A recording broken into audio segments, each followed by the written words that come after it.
Okay, तो जैसे कि क्लास हमारी चल रही थी, हमने पीछे देखा था रीतिकाल का नामकरण। रीतिकाल में कौन से लेखक ने रीतिकाल को क्या नाम दिया, ये अक्सर क्वेश्चन पीजीटी एग्जाम में पूछे जाते हैं और उन्हीं के बारे में हम लोग चर्चा कर रहे थे। तो अपनी तैयारी को ही आगे बढ़ाते हुए चलिए स्टार्ट करते हैं आज का सेशन। तो जैसे कि हम लोग थोड़ा रिवीजन करते हैं, आप लोग बताएंगे कि गियर्सन महोदय ने रीतिकाल को क्या कहा है। गियर्सन महोदय ने रीतिकाल को क्या कहा था? सबसे पहले गियर्सन महोदय ने रीतिकाल को क्या कहा था। उसके बाद में अगर आप बात करोगे मिस्र बंधु ने क्या कहा था, आप लोग कमेंट बॉक्स में इसके आंसर देते रहेंगे। मिस्र बंधु ने इन्होंने क्या कहा, गियर्सन ने रीतिकाल को क्या नाम दिया था, मिस्र बंधु ने रीतिकाल को क्या नाम दिया था। उसके बाद में आचार्य रामचंद्र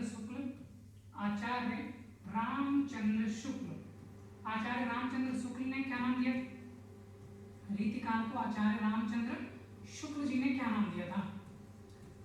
ये तीन पहले आप बताइए, उसके बाद में आगे की बात होगी। तो गियर्सन महोदय ने रीतिकाल को क्या कहा था, मिस्र बंधु ने रीतिकाल को क्या कहा था और आचार्य रामचंद्र शुक्ल ने रीतिकाल को क्या कहा था। तो अभी याद आ गया होगा, गियर्सन महोदय ने रीतिकाल को रीतिकाल ही कहा था। गियर्सन महोदय ने रीतिकाल को रीतिकाल कहा था। उसके बाद में आते हैं मिस्र बंधु, तो इन्होंने अलंकृत काल कहा था। क्या कहा था? अलंकृत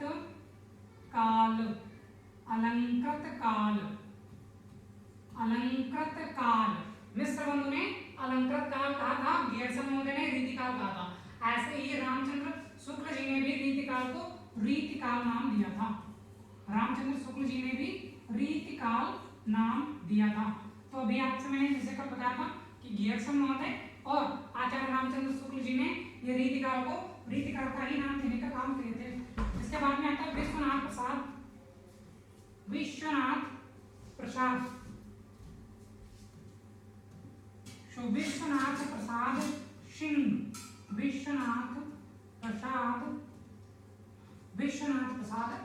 सिंह ने क्या कहा था।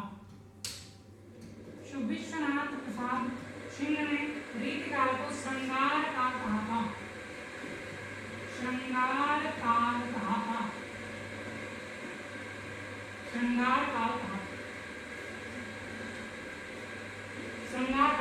कैसे कि बताएंगे आपको, गियर्सन महोदय ने रीतिकाल कहा, मिस्र बंधु ने अलंकृत काल कहा, आचार्य रामचंद्र शुक्ल ने भी रीतिकाल कहा था और विश्वनाथ प्रसाद सिंह ने भी रीतिकाल को जो श्रृंगार काल की श्रेणी दी थी।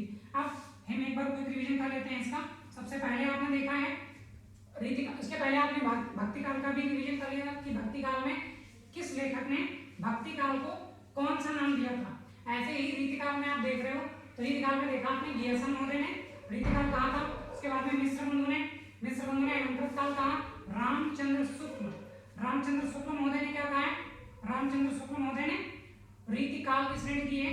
और उसके बाद में आ जाते हैं विश्वनाथ प्रसाद सिंह, और विश्वनाथ प्रसाद सिंह भी इसको श्रृंगार काल की श्रेणी देते हैं। एक बार हम ऐसे इस तरह से डिवीजन कर लेते हैं। सो गियर्सन महोदय ने रीतिकाल कहा। उसके बाद में आते हैं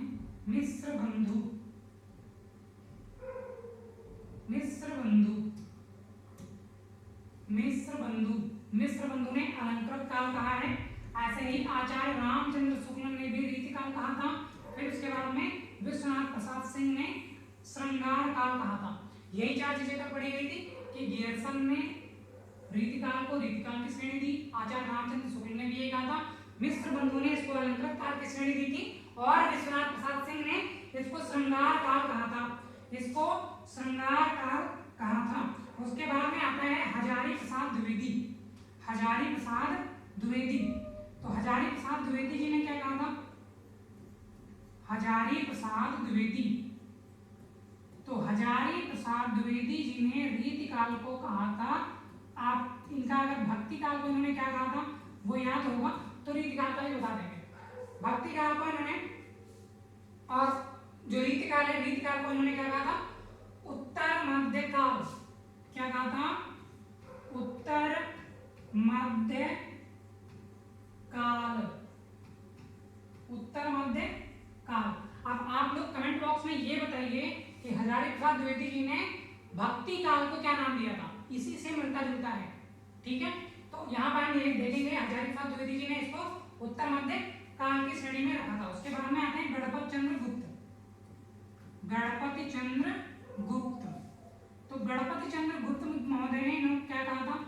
रीतिकाल को इन्होंने क्या कहा था? सो गणपत चंद्र गुप्त महोदय ने रीतिकाल को अपकर्ष काल कहा। क्या कहा था? अपकर्ष काल। अपकर्ष काल कहा था। गणपत चंद्र गुप्त महोदय ने अपकर्ष काल कहा था। हजारी प्रसाद द्विवेदी जी ने उत्तर मध्य काल कहा था। इसके बाद में अगर आप देखोगे तो आपने पढ़ा था कमल कुल श्रेष्ठ। कमल कुल श्रेष्ठ। कमल कुल श्रेष्ठ महोदय ने क्या कहा है? तो कमल कुल श्रेष्ठ, इसको याद करने का तरीका भी बताया था कि यहाँ पे श्रेष्ठ की बात होती है और कहा जाएगा, इन्होंने कहा था अंधकार काल।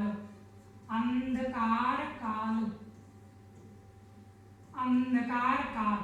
तो समझ लीजिए, गियर्सन महोदय ने रीतिकाल को रीतिकाल कहा है, मिश्र बंधु ने अलंकृत काल कहा है, आचार्य रामचंद्र शुक्ल जी ने रीतिकाल कहा है, विश्वनाथ प्रसाद सिंह ने भी श्रृंगार काल कहा है।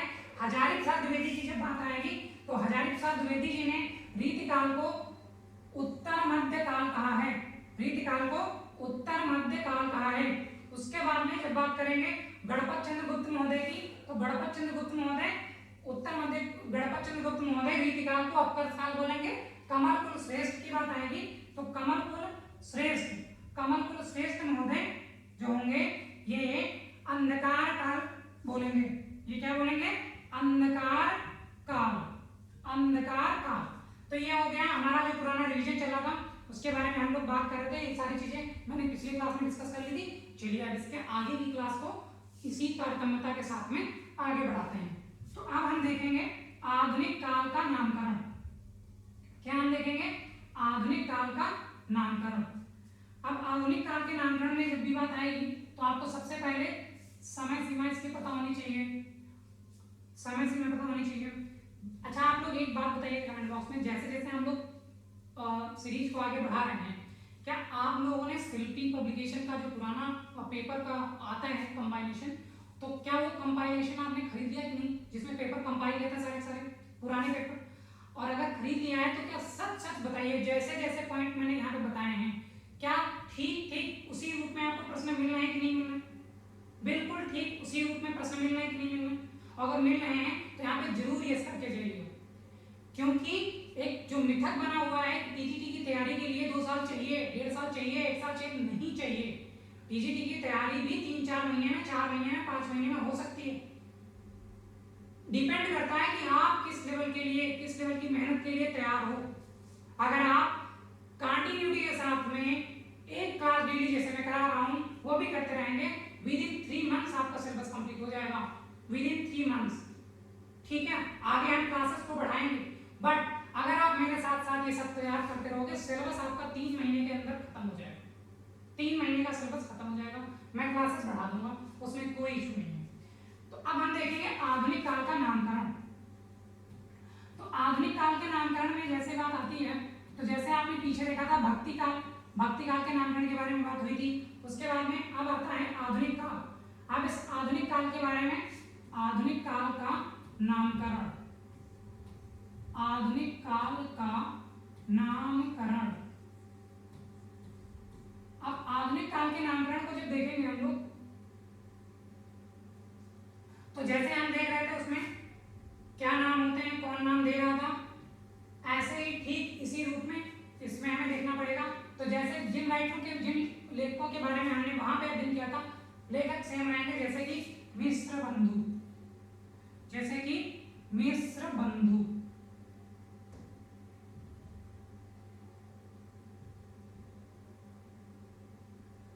तो मिश्र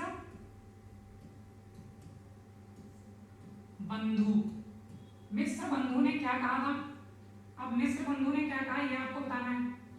मिश्र बंधु ने क्या कहा ये आपको बताना है।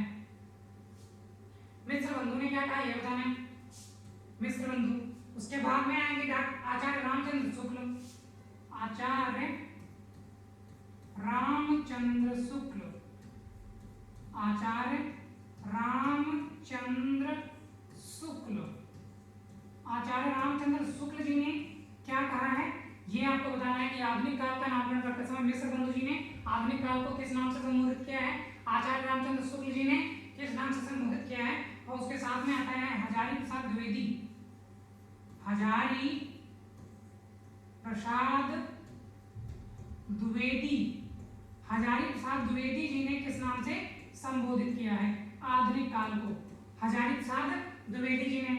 उसके बाद में आप देखोगे बाबू गुलाब राय, ठीक है, बाबू गुलाब राय, बाबू गुलाब राय ने किस नाम से संबोधित किया है, बाबू गुलाब राय ने किस नाम से संबोधित किया है। तो आप देखोगे मिश्र बंधु के बारे में, अब हम इनके नाम देख लेते हैं। आप देखोगे मिश्र बंधु ने किस नाम से संबोधित किया है, रामचंद्र शुक्ल जी ने, हजारी प्रसाद द्विवेदी जी ने और बाबू गुलाब राय जी ने। तो आएगा मिश्र बंधु जो थे इन्होंने आधुनिक काल को वर्तमान काल कहा था। क्या कहा था, वर्तमान काल, वर्तमान काल कहा था, वर्तमान काल कहा था। उसके बाद में आचार्य रामचंद्र शुक्ल जो होंगे वो आधुनिक काल को गद्य काल कहेंगे, गद्य काल, ये गद्य काल कहेंगे, ठीक है। अब बात आती है हजारी प्रसाद द्विवेदी जी की। तो हजारी प्रसाद द्विवेदी जी ने आधुनिक काल को आधुनिक काल कहा है, आधुनिक काल कहा है, आधुनिक काल कहा है। उसके बाद में आती है बाबू गुलाब राय के बाद, तो बाबू गुलाब राय जी इसको नवीन काल बोलेंगे, बाबू गुलाब राय जी क्या बोलेंगे, नवीन काल बोलेंगे। एक बार क्विकली रिवीजन कर लीजिए। मिश्र बंधु जी ने वर्तमान काल कहा है, आचार्य रामचंद्र शुक्ल जी ने गद्य काल कहा है, क्या कहा है, गद्य काल, गद्य काल कहा है। उसके बाद में गद्य काल कह दिया। उसके बाद में आते हैं हजारी प्रसाद द्विवेदी जी। तो हजारी प्रसाद द्विवेदी जी ने क्या कहा है, हजारी प्रसाद द्विवेदी जी ने आधुनिक काल को आधुनिक काल ही कहा है, हजारी प्रसाद द्विवेदी जी ने आधुनिक काल को आधुनिक काल कहा है। उसके बाद में आते हैं गुलाब राय। तो बाबू गुलाब राय ने आधुनिक काल को नवीन काल की संज्ञा में रखा है, बाबू गुलाब राय ने आधुनिक काल को नवीन काल की श्रेणी में रखा है, नवीन काल की श्रेणी में रखा है। तो अभी आपने देख लिया मिश्र बंधु जी ने वर्तमान काल कहा है, उसी रूप में आचार्य रामचंद्र शुक्ल जी ने गद्य काल की श्रेणी में रखा है, आधुनिक काल को गद्य काल कहा है। ऐसे ही हजारी प्रसाद द्विवेदी जी आधुनिक काल बोलेंगे और बाबू गुलाब राय जी नवीन काल बोल रहे हैं। तो ये आपका था आधुनिक काल का नामकरण। उसके बाद का जो नया टॉपिक हमारा शुरू होता है, अभी तक आपने देख लिया कि हमने भक्ति काल को किस लेखक ने कैसे संबोधित किया था, किस नाम से संबोधित किया था। आपने देखा था कि रीति काल को कौन से लेखक ने किस नाम से संबोधित किया था। फिर आपने देख लिया आधुनिक काल में किस लेखक ने किस नाम से संबोधित किया है। ये टीजीटी में to the point factual question है, ऐसे सीधे सीधे फैक्ट पूछे जाते हैं कि बाबू गुलाब राय ने आधुनिक काल को किस नाम से संबोधित किया है। वहां पे अगर आपको नहीं पता होगा नवीन काल तो आपसे क्वेश्चन नहीं बनेगा। तो इसीलिए जो जानकारी दी जा रही है इसको कॉपी में नोट करते रहिए और यकीन मानिए कि यहाँ पे सिर्फ और सिर्फ आपके फैक्ट को बेस बना करके पढ़ाई करी जा रही है। सीधे सीधे एग्जाम में आपके क्वेश्चन ऐसे देखने को मिलेंगे, इसलिए बिल्कुल भी डरने की बात नहीं है। जो भी चीजें जो भी कंटेंट यहाँ पे दिया जा रहा है वो यूट्यूब पे ऐसे नहीं मिलेगा, कुछ परोसा नहीं जा रहा है, कुछ व्यूज के चक्कर में नहीं डाला जा रहा है, बस आपको और आपकी तैयारी को बेहतर बनाने के लिए डाला जा रहा है। अगर आपको अच्छा लगता है कंटेंट तब लाइक कीजिए, तब कमेंट कीजिए, हमें बताइए। अगर हमें कुछ कमियां भी हैं वो भी आप नीचे बताइए ताकि हम और इम्प्रूव कर सकें। बट आप पढ़ाई करते रहिए, आप अपने सिलेक्शन की तैयारी कीजिए। मैंने कई बार बोला है कि ये उम्र अब नौकरी की तैयारी करने में है, पढ़ाई की तैयारी और पढ़ाई बहुत दिन तक करी, अब नौकरी करने का समय है।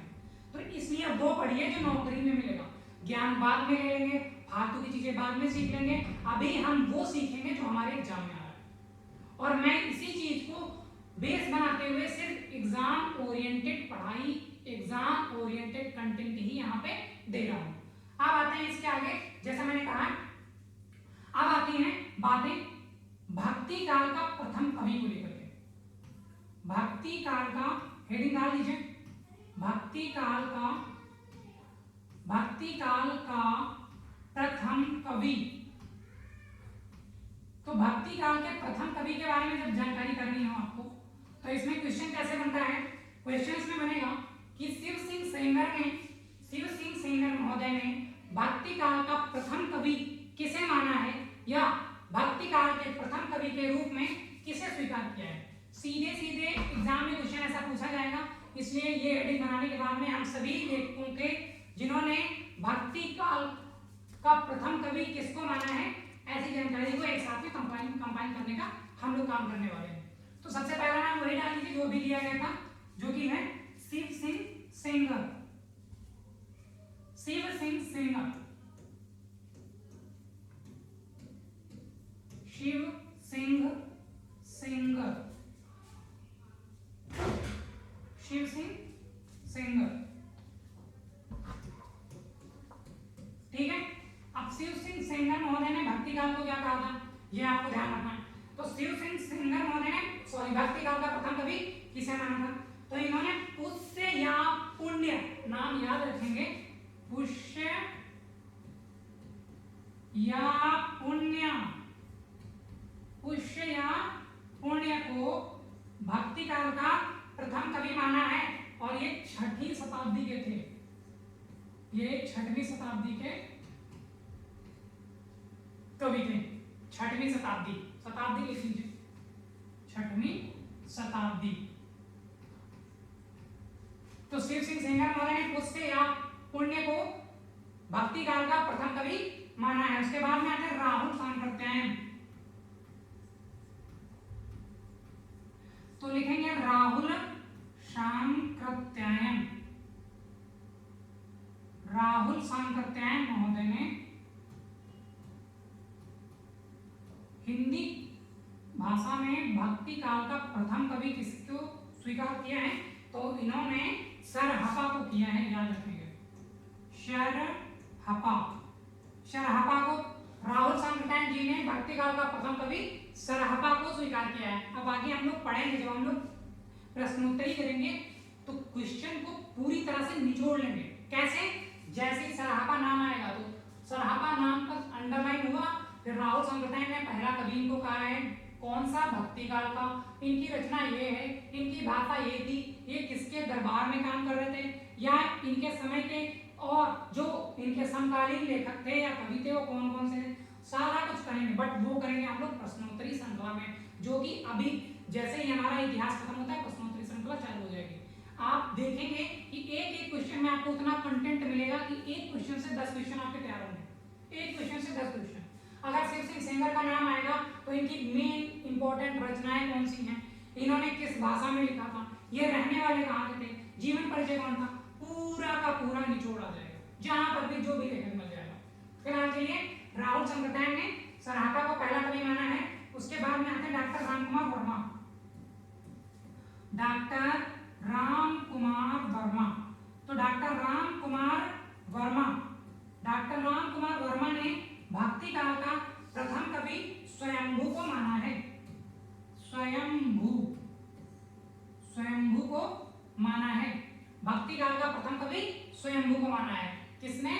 डॉक्टर रामकुमार वर्मा ने। अब आते हैं रामकुमार वर्मा के बाद में किसको देखेंगे, हजारी प्रसाद द्विवेदी। हजारी प्रसाद द्विवेदी, तो हजारी प्रसाद द्विवेदी जी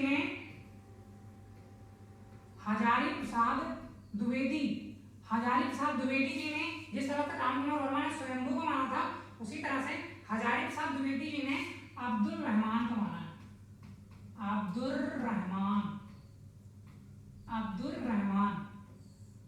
रहमान को इन्होंने हिंदी का प्रथम कवि माना है।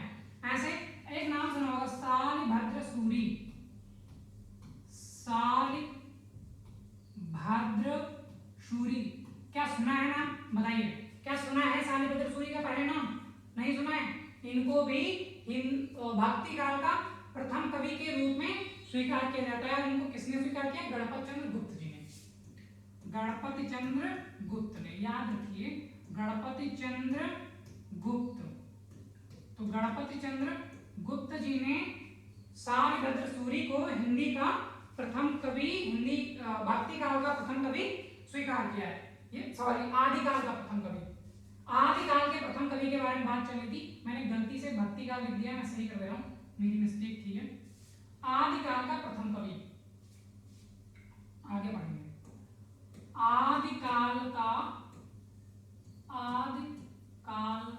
प्रथम कवि, ठीक है।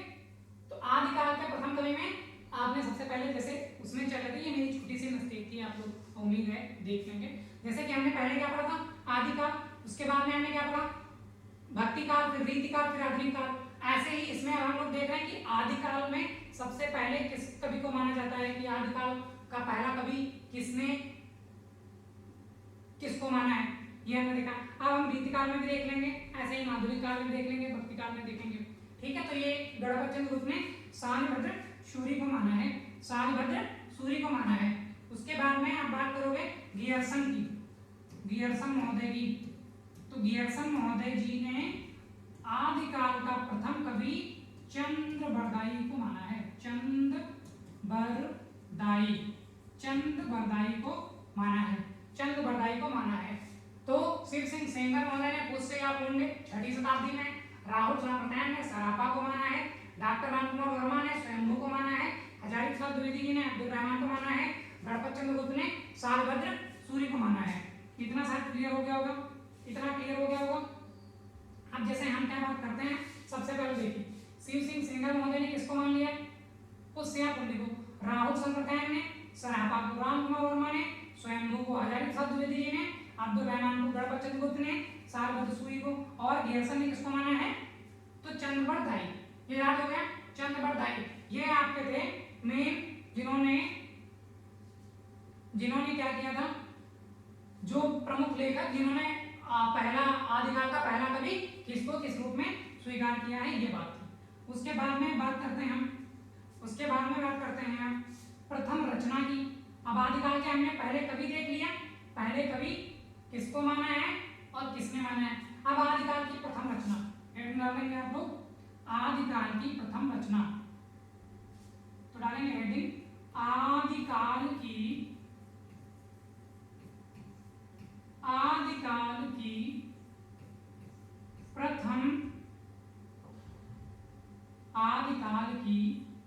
प्रथम रचना।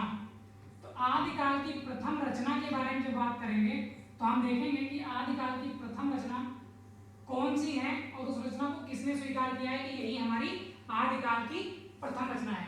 तब तक के लिए आप एक बार इसको और देख लीजिए, क्योंकि मुझे लगता है ये बहुत इंपॉर्टेंट पॉइंट हैं जिनको जानना आपके लिए बहुत जरूरी है। शिव सिंह सेंगर महोदय ने क्या कहा है, राहुल सांप्रदायन महोदय ने क्या कहा है, रामकुमार वर्मा ने क्या कहा है, हजारी प्रसाद द्विवेदी जी ने, गणपत चंद्र गुप्त ने और गियर्सन महोदय ने क्या कहा है कि चंद्रबरदाई जी पहले कवि हैं। गणपत चंद्र गुप्त ने सारभद्र सूरी को कहा है, गियर्सन ने चंद्रबरदाई जी को पहला कवि माना है। अब जब बात आती है पहली रचना की, मुझे उम्मीद करता हूँ कि ये सारी चीजें आपको समझ में आ रही होंगी। तो प्रथम रचना की जो होती है, तो सरापा को जिसने माना था, सरापा को किसने माना था, पहले आपको ये देखना है। तो आपने ऊपर देखा था राहुल सांप्रदायन जी ने सरापा को माना था। तो सरापा की पहली जो कृति थी उसी को हिंदी साहित्य में आदिकाल की प्रथम रचना माना जाता है। तो सरापा को अगर आप लिखना चाहें साथ में तो लिख सकते हो, लिखेंगे सरापा को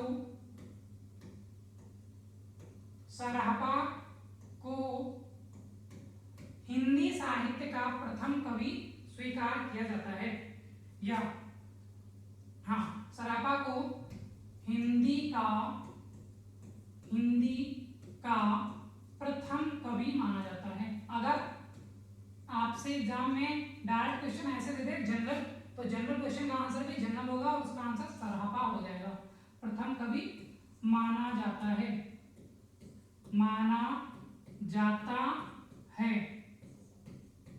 तो आपने देख लिया कि सरापा को हिंदी का प्रथम कवि माना जाता है। पहला कवि माना जाएगा तो इनकी रचना को ही पहली रचना माना जाएगा। आप लिख लो, यही कारण है, यही कारण है कि इनकी प्रथम रचना, इनकी प्रथम रचना को ही हिंदी की पहली रचना माना जाएगा। इनकी प्रथम रचना को ही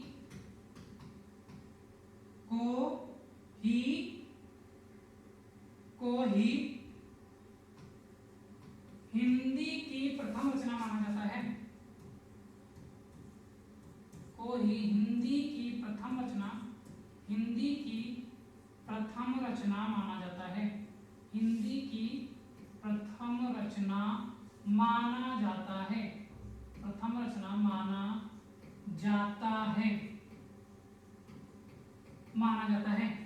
तो सरापा को हिंदी का प्रथम कवि माना जाता है, यही कारण है कि इनकी प्रथम रचना को ही हिंदी की प्रथम रचना माना जाता है। किंतु संख्या का दोहा कोश फुटकुल दोहा का संग्रह, अगर आप देखोगे इनकी रचना तो देखोगे तो इनकी रचना में जो हिंदी साहित्य की जो ठीक से रचना मानी जानी चाहिए, मतलब एक परिभाषा होती है। जैसे अगर मैंने कहा यहाँ पे पर्यावरण, तो पर्यावरण की परिभाषा है, उसका संधि विच्छेद करोगे परि प्लस आवरण। लेकिन ऐसे ही एक रचना है तो रचना में कुछ चीजों का समावेशन होना चाहिए ना, तभी तो उसको रचना कहा जाएगा। ऐसे कुछ भी आपने लिख दिया उसको रचना नहीं माना जा सकता। तो ये फुटकल दोहों का संग्रह है, इनकी जो पहली रचना थी उसको फुटकल दोहों का संग्रह है। क्या लिख देंगे? रचना माना जाता है।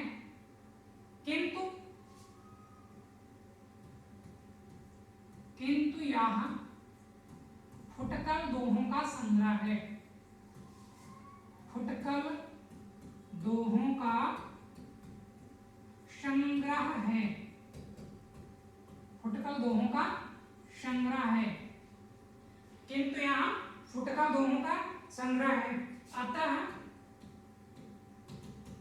इसे हिंदी की प्रथम रचना नहीं मानी जानी चाहिए। अतः इसे हिंदी की प्रथम रचना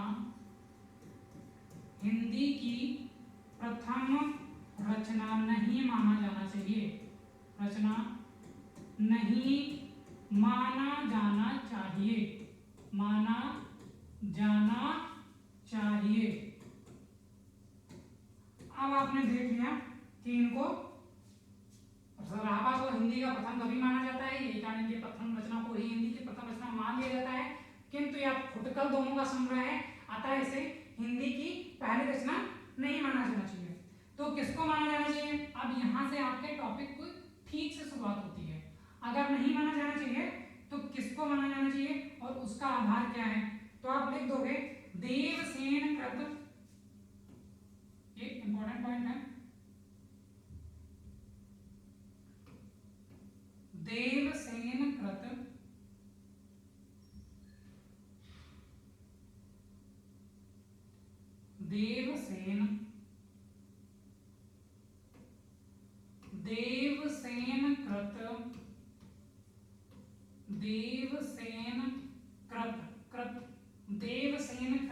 अब देवसेन कृत श्रावकाचार्य,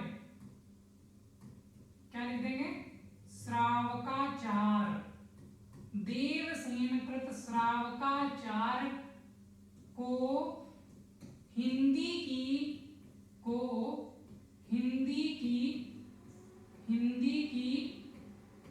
प्रथम रचना माना जाता है, हिंदी की प्रथम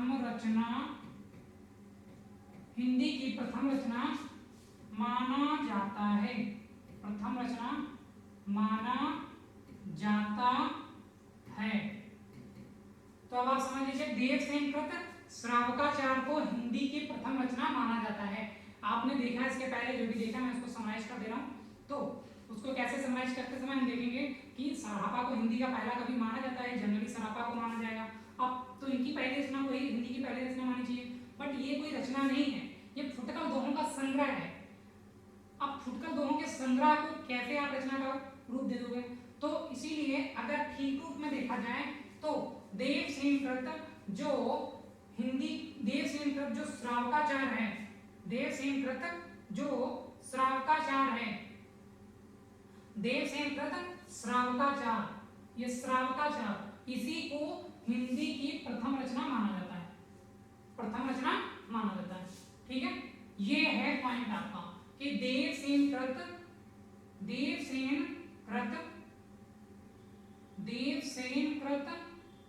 श्रावकाचार को हिंदी की प्रथम रचना माना जाता है। ये पॉइंट बहुत इंपॉर्टेंट है और आप इसको नोट कर लेंगे। अब इसमें श्रावकाचार में है क्या? तो इसमें 250 दोहों, क्या लिखेंगे इसमें क्या है? तो लिखिए 250, ये संख्या याद कीजिएगा, पूछी गई एग्जाम में, देख लीजिएगा इसलिए 250 दोहों, 250। अब देखिए इसमें भी दोहे की बात करी गई है। अब 250 दोहों में श्रावक धर्म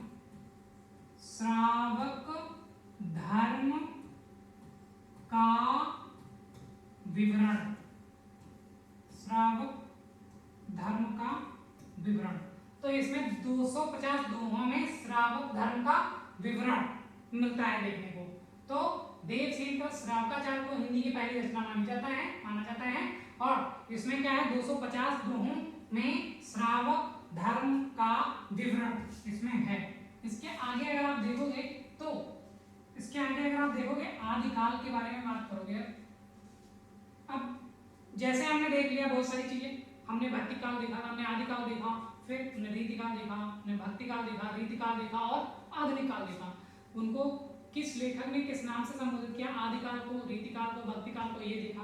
अब उसके बाद में हिंदी की पहली रचना से संबंधित जो भी विवाद था उसको हमने सॉर्ट आउट कर लिया। अब हम कालवाही चीजें पढ़ेंगे, जैसे कि आदिकाल में बेसिक रूप से क्या क्या हुआ, भक्तिकाल में क्या हुआ, रीतिकाल में क्या हुआ, और ऐसे क्वेश्चन पढ़ेंगे जो एग्जाम में पूछे जाते हैं। फालतू का कुछ भी ऐसा नहीं होगा जिसमें सिर्फ आपको फालतू के ज्ञान को याद करा दिया जाए और उससे कोई भी क्वेश्चन ना बने, ऐसा कुछ भी नहीं पढ़ने वाले हैं हम लोग।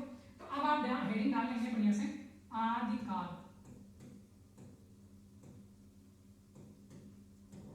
आदिकाल, अब आदिकाल हेडिंग डालने के बाद में इसकी समयावधि लिख लेंगे। 1050 से 1375 विक्रमी संवत, 1050 से 1375 विक्रमी संवत, ये डालेंगे 1050 से 1375 विक्रमी संवत। ठीक है, एक ये हो गया। ठीक है, मुझे लगता है आप समझ में आ गया होगा। अब संवत, अगर संवत और ईस्वी का तुम्हें पता है 57, 58 क्या मैटर होता है, ये कमेंट बॉक्स में मुझे बताइए। तो उससे अगर माइनस कर देंगे तो जैसे ये 57 का मैटर होता है तो ये कितना आ जाएगा? 993 ईस्वी, और ये कितना हो जाएगा? 1375 से अगर 57 माइनस करते हैं तो कितना आ जाएगा? 1278। ठीक है, 1278 ईस्वी, या 1318, सॉरी 1278 नहीं होगा, 1318 होगा। तो ये कितना हो जाएगा? 1318 ईस्वी। 1050 से 1375 ईस्वी में देख लिया। अब 993 से 1318 ईस्वी, या तो अगर ईस्वी में पूछा जाएगा, काल पूछा जाता है, ध्यान रखिएगा। ठीक है, और ये हो गया क्लियर। अब इस आदिकाल की समय सीमा निर्धारित हो गई, 1050 से 1375 विक्रमी संवत, 993 से 1318। अब इसमें हो क्या रहा था, पहले थोड़ी सी कहानी इसके बारे में जान लीजिए। ये भूमिका होगी इसकी कि कहां कहां पे क्वेश्चन बन जाते हैं। ठीक है, आदिकाल के समय में जो भारत की परिस्थितियां थी वो आपस में लड़ाई झगड़े और कलह का माहौल चल रहा था। हिंदू राजा आपस में एक दूसरे से लड़ाई करते रहते थे, वो लड़ते रहते थे।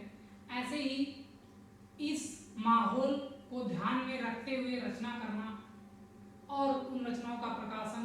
अब आप सोच लीजिए उन रचनाओं में क्या क्या देखने को मिलेगा। यही सब चीजें जो आदिकाल में घटित हुई, ठीक है। उसके बाद में आप देखोगे तो अगर लड़ाई झगड़ा होता रहा है तो आप आदिकाल को युद्धों का काल कह सकते हो। अगर एक तरह से लड़ाई झगड़ा होता रहा है तो आदिकाल को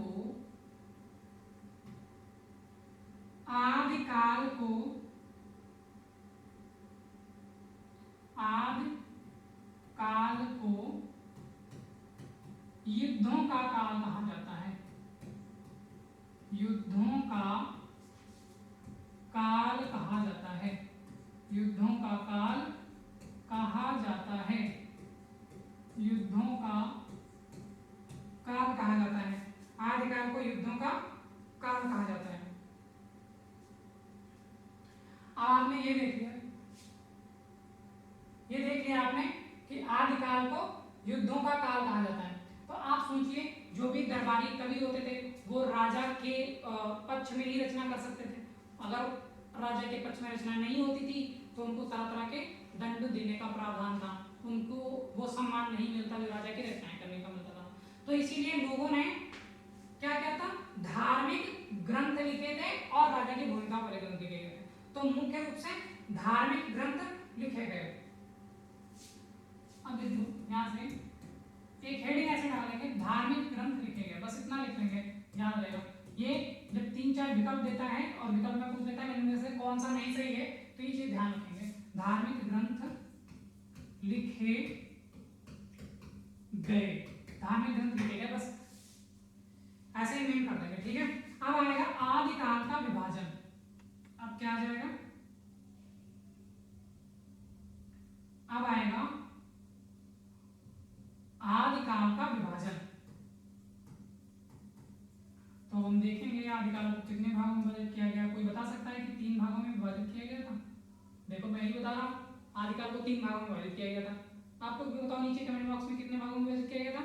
3 है। तो 3 भागों में विभाजित किया गया था। कैसे? पहला क्या है, दूसरा क्या है एंड तीसरा ये क्या है।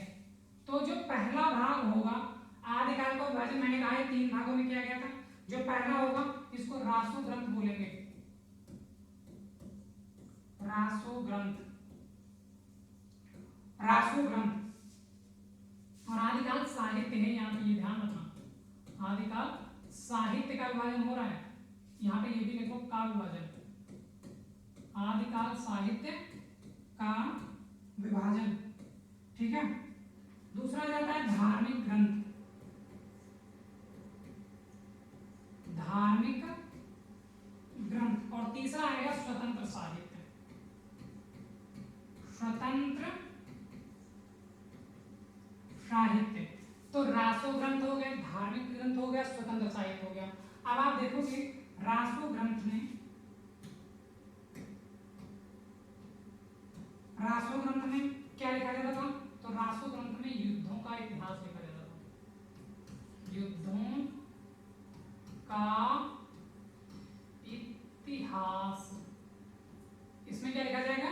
युद्धों का इतिहास। धार्मिक में, धार्मिक तुम देखोगे उस समय चल रहा होगा सिद्ध, फिर चल रहा होगा नाथ, फिर चल रहा होगा जैन साहित्य, ये हो जाते हैं तुम्हारे धार्मिक ग्रंथ। आप आते हैं स्वतंत्र, तो स्वतंत्र में एक नाम बहुत फेमस है, एक हो गया विद्यापति, विद्यापति का नाम बहुत फेमस है। और दूसरे आ जाते हैं अमीर खुसरो, अमीर खुसरो। अमीर खुसरो ने, अमीर खुसरो को भी स्वतंत्र साहित्य लिखने के लिए जाना जाता है। तो आप देख लेंगे आदिकाल साहित्य का विभाजन 3 भागों में कर दिया गया, रासो ग्रंथ, धार्मिक ग्रंथ और स्वतंत्र साहित्य।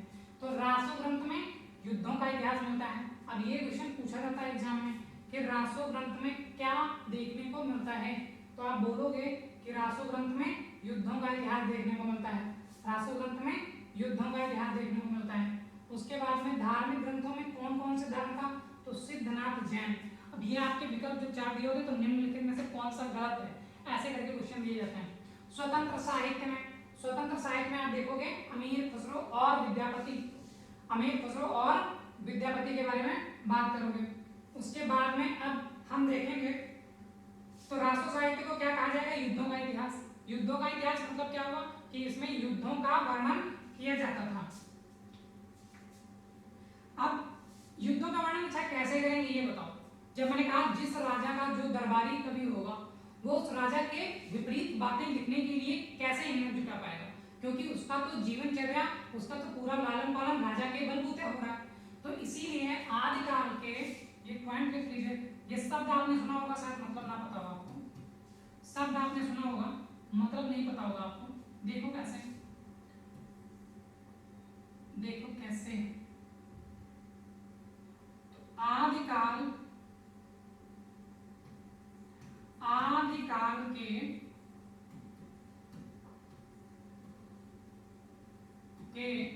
अधिकांश कवि,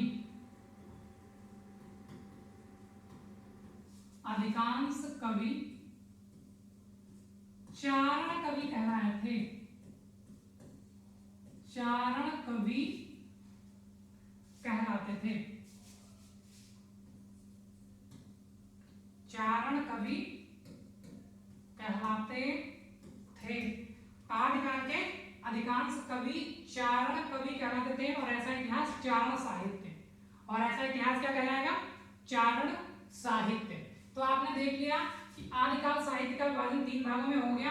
एक राष्ट्र ग्रंथ हो गए, धार्मिक ग्रंथ हो गए, स्वतंत्र साहित्य हो गया। तो राष्ट्र ग्रंथ में युद्धों का इतिहास लिखा जाता था, धार्मिक ग्रंथ में सिद्धनाथ और जैन थे, और स्वतंत्र साहित्य में विद्यापति और अमीर खुसरो की बात करते हैं। अब आदिकाल के अधिकांश कवि चारण कवि कहलाते थे और ऐसा साहित्य चारण साहित्य कहलाता था। अब पहली बात पे आते हैं रासो। ये तो है रासो ग्रंथ, उन्हीं के बारे में पढ़ेंगे। तो सबसे पहले रासो शब्द की उत्पत्ति देखो। रासो शब्द की उत्पत्ति। अब रासो शब्द की उत्पत्ति कहां से हुई ये आपको जानना है। तो अलग अलग लोगों ने, जैसे आप नामकरण देख रहे थे, तो अलग अलग लोगों ने अलग अलग नाम दिए थे। इसी रूप में आप देखोगे कि अलग अलग लोगों ने जैसे नाम दिए थे, ऐसे ही रासो शब्द की उत्पत्ति से संबंधित अलग अलग लेखकों, कवियों का अलग अलग विचार है। जैसे कि गारसा द तासी महोदय, गारसा द तासी, गारसा द तासी महोदय ने राजसूय शब्द लिख लीजिएगा, राजसूय शब्द, राजसूय शब्द, राजसूय, राजसूय, राजसूय शब्द से उत्पत्ति मानी है। तो गारसा व तासी महोदय ने राजसूय शब्द से उत्पत्ति मानी है। ऐसे ही रामचंद्र शुक्ल, रामचंद्र शुक्ल, रामचंद्र शुक्ल जी ने रासो शब्द की उत्पत्ति रामायण शब्द से मानी है। किससे मानी है, रामायण शब्द से मानी है। तो बस अब रामायण में लिख दे रहा हूं, आप लोग समझ जाइएगा। चलो यहाँ पे कोने में लिख दे रहा हूं, शब्द से, रामायण शब्द से उत्पत्ति, रामायण शब्द से उत्पत्ति। ठीक है। उसके बाद में आता है विश्वनाथ प्रसाद सिंह, विश्वनाथ, विश्वनाथ प्रसाद सिंह। तो विश्वनाथ प्रसाद सिंह ने जो रासो शब्द था इसकी उत्पत्ति रासक शब्द से मानी है, रासक शब्द से, रासक शब्द से मानी है। ऐसे ही अब देखोगे आप तो नंद दुलारे वाजपेयी है, लिखते नीचे ऊपर, ठीक है, नंद दुलारे वाजपेयी, नंद दुलारे वाजपेयी, नंद दुलारे वाजपेयी, इन्होंने रास शब्द से मानी है, याद है लिख लीजिए, रास शब्द से, रास शब्द से मानी है। तो आपने देख लिया गारसा द तासी महोदय ने रासुई शब्द माना है। आप ऐसे देख सकते हो इसको, गारसा राजसूय शब्द से माना है, ठीक है। उसके बाद में आप देखोगे तो रामचंद्र शुक्ल महोदय ने रामचंद्र शुक्ल महोदय ने रामायण शब्द से मानी है। उसके बाद में आता है विश्वनाथ प्रसाद सिंह ने भाषक शब्द से मानी है। उसके बाद में आता है नंद दुलारे वाजपेयी, तो नंद दुलारे वाजपेयी जी ने रास शब्द से मानी है। ये चीजें आप ध्यान रखोगे, ये एग्जाम में सीधे सीधे क्वेश्चन यहाँ से बनता है कि गार्सादा तासी महोदय के अनुसार रासो शब्द की उत्पत्ति कहाँ से हो गई। अब यही जब क्वेश्चन आता है एग्जाम में तो कुछ लोग ये कहते हैं यार बहुत डीप पूछ लिया, question paper out of syllabus था। नहीं, टू द पॉइंट पढ़ो ना, जो आउट ऑफ द सिलेबस था वही तुम पढ़ के गए थे, और जो सिलेबस में था उसको आउट ऑफ द सिलेबस बोल रहे हो। तो ये आपके सिलेबस का पार्ट है, आपको पढ़ना है कि रासो शब्द की उत्पत्ति कहां से हुई थी, गार्सादा तासी महोदय से। रामचंद्र शुक्ला ने किससे माना है, रामायण। गार्सादा तासी महोदय ने राजसूय से, रासो शब्द की उत्पत्ति गार्सादा तासी महोदय के अनुसार राजसूय से हुई, रामचंद्र शुक्ला के अनुसार रामायण से हुई, विश्वनाथ प्रसाद सिंह से के अनुसार रासक से हुई, और नंद दुलारे वाजपेयी के हिसाब से रास से हुई। तो ये हम लोगों ने आज जो देखा है, हम लोगों ने आज जो भी चीजें पढ़ी हैं, इसके आगे की क्लास तो कल होगी, लेकिन उसके पहले कुछ जरूरी चीजें हैं जो आपको बतानी है। इसके पहले कुछ जरूरी चीजें हैं जो आपको बतानी है। क्या है वो जरूरी चीजें, आप देख लीजिए क्या है वो जरूरी चीजें। सबसे पहले ये आप थोड़ा, मैं इसको इम्पोर्टेंट इसलिए बता रहा हूँ दोबारा कि ये चीजें आप देख लीजिएगा, ये चीजें एग्जाम में पूछी जाती हैं, तो ये इंपॉर्टेंट पॉइंट हो जाता है। जहाँ पे भी मैं स्टार बना रहा हूँ वहाँ पे आप ये मान के चलना कि ये क्वेश्चन एग्जाम में आया हुआ है और उसको बेस बना के आपके क्वेश्चन आगे बना दिए गए। तो रासो ग्रंथ धार्मिक ग्रंथ और स्वतंत्र ग्रंथ की बात होती है। रासो ग्रंथ युद्धों का इतिहास को लेकर के बात करता है। रासो ग्रंथ किसको बात करता है, रासो ग्रंथ जो होता है वो युद्धों के इतिहास के बारे में बात करेगा। ऐसे ही धार्मिक ग्रंथ जो होंगे वो सिद्ध, नाथ और जैन के बारे में होंगे। स्वतंत्र साहित्य की बात होगी तो स्वतंत्र साहित्य में आपके विद्यापति और अमीर खुसरो आ जाएंगे। और ये नाम याद रखिएगा, ये चारण कवि, और ये कहाँ से, ये आदिकाल का। ये चीजें एग्जाम में बहुत पूछी गई हैं, कई बार पूछी गई हैं, इस चीज को ध्यान रखोगे। रासो का मतलब क्या होता है, युद्धों का इतिहास। अब युद्धों का इतिहास आप अपने कॉमन सेंस से लगा सकते हो कि उसमें जब लड़ाई झगड़ा हो रहा था तो एक राजा ने दूसरे राजा पे आक्रमण किया, भले ही वो हारते थे लेकिन ये लोग उसकी बढ़ा चढ़ा के वर्णन कर देते थे, ठीक है। साज चतुरंग सायन अंग में उमंग धरि सिरजा सिवनि जन जीतन चले हैं। पढ़ेंगे आगे जब हम लोग काव्य पाठ करेंगे तो उसमें बहुत सारी चीजों के बारे में आपको पता चलेगा। हाल भैल थाल भैल फलक में गैल गैल नदी नल रैल सैल उभरत हैं। अब ऐसे पढ़ोगे कि सारा वो नदी वदी सूखने लगी, ऐसे भागने लगी, ठीक है, पूरा धूल से संसार सन गया, ऐसी रचना। सोचो एक राजा के चलन से इतना कुछ। तो ये सब चारण कवि थे जिन्होंने अपने राजाओं के बारे में बहुत सारी चीजें बढ़ा चढ़ा के कही ताकि राजा खुश होके इनका जो भरण पोषण था वो करते थे। हाँ, इंपॉर्टेंट बात आपकी ये है कि जो चीजें, जो सिलेबस, जो क्लास यहाँ पे कराई जा रही है उसको आप लोग कॉपी में नोट्स बनाते रहिए, कॉपी में नोट्स बनाते रहिए और याद करते रहिए। और जैसे ही एग्जाम आएगा, जैसे ही एग्जाम की डेट फिक्स होगी, कोई भी एग्जाम हो, आप मैच कराएंगे यहाँ से और मुझे जेन्युइन फीडबैक चाहिए कि सच में इस क्लास से जिस मात्रा में मैं क्वेश्चन बता रहा हूँ वही बन रहा है कि नहीं बन रहा। और आप यकीन मानिए कि 90% सिलेबस हमारे यहाँ से आएंगे, 10% तो आप जो आपका पुराना ज्ञान है कभी आपने पढ़ा होगा, हो सकता है यहाँ पे एक पॉइंट लिखना रह गया हो, उससे हो सकते, बट 90% से लगभग ऊपर ही हमारा रहेगा कवरेज यहाँ पे जो एग्जाम में। और किसी भी एग्जाम की कट ऑफ अगर 90% जा रही है और वहां तक आप पहुंच पा रहे हो, मतलब आप एक बहुत अच्छे लेवल पे पहुंच जा रहे हो।